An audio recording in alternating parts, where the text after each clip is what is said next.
Salam alaikum dalee na jàmm ci Dakar Dakar tey dañoo ñëw pour ñu analyser benn sàcc bu particulier lu tax sàcc bi particulier mooy que caméra de surveillance yi dañ koo filmer ci ñaari boutique yu bokkut maanaam benn magasin bi moo ngi nekkee sa Nord Foire beneen bi moo ngi nekk sa Ouest Foire beneen particularité bi mu di ñaari magasin yëpp benn personne commune te amul dara lu extraordinaire ci boutique yi ñu ngi tudd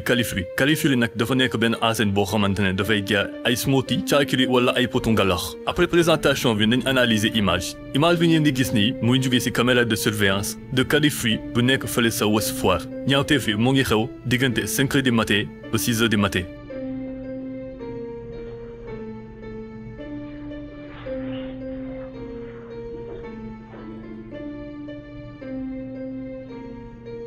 Première constatation bi ñu mën a def mooy que boutique bi am na ay caméra de surveillance war na am aussi ay détecteur de mouvement pour que nit su tegee tànkam ci biir rek appareil bi mën koo détecter. vidéo bi daf ñuy jox ay renseignements yu am solo ci waa ji nu mu duggee ci biir suñu avancé tuuti ci biir dañu gis waa ji yor na benn weñ boobu noonu moom lay utiliser pour mën a dugg ci biir benn exemple bu ndaw moo ngi nii pour ngeen mën a comprendre loolu.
sàcc bi bu mu jugee ci magasin bi nag dafa demaat ci beneen magasin bi nekkee Nord Foire.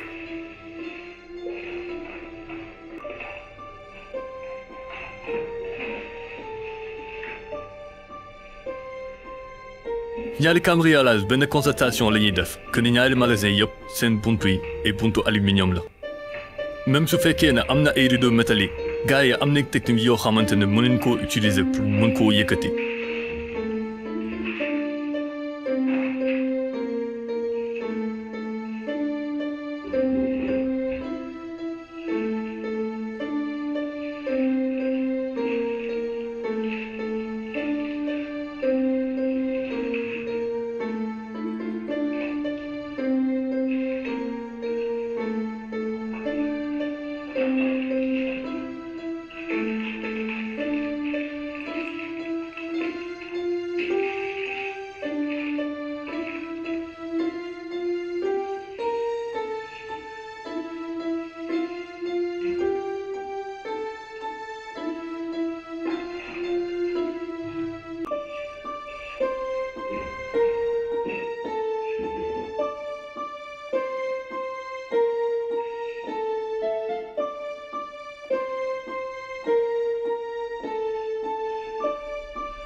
sàcc bi nag borom Califlu ba léegi nii moo ngi koy wër. Voici quelques images yoo xamante ne daf leen di permettre ngeen mën koo identifier particularité physique bu waa ji mooy que benn bët bi dafa mel ne lu am problème donc loolu noonu daf ñuy faciliter pour ñoom mën koo xàmmee. le fait de jël pince à boulon pour mën a dagg kànnaar bi.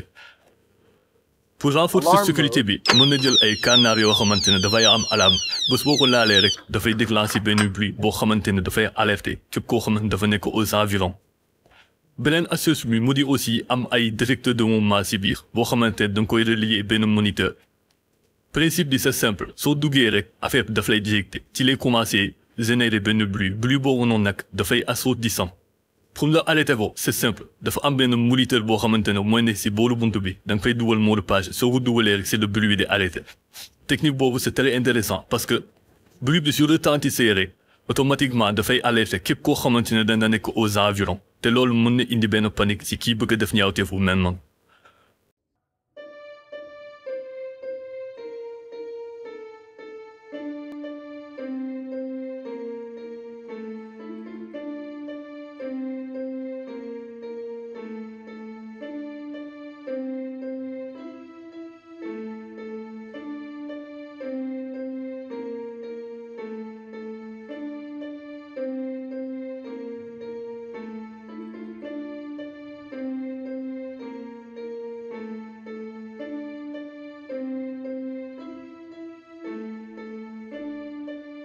bu leen fàttee abonné ngeen partager vidéo su fekkee ne apprécié ngeen sur ce ñu waxante ba beneen sur DK Dakar.